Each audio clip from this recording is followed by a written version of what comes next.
So to set up a printer on the Z1210, you just go to, you log in and then you go into settings, then you go to data, then you will see an option called I/F.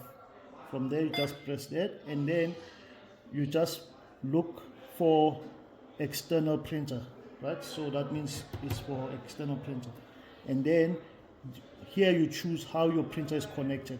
So in this case, ours is connected with the serial cable, which is this cable here, right?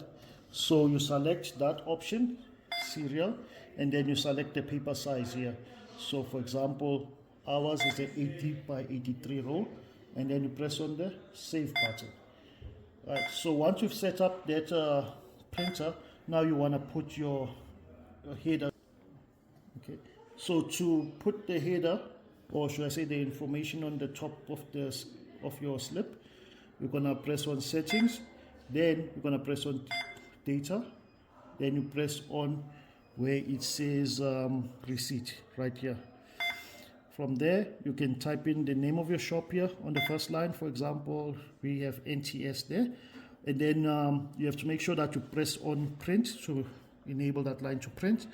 Double height means that the info on there will be large, basically twice the size of the normal font. And then double width, basically double the size of the normal font. Auto center, that's for making sure that it prints in the middle. And then you just press on the save button and then you press save again.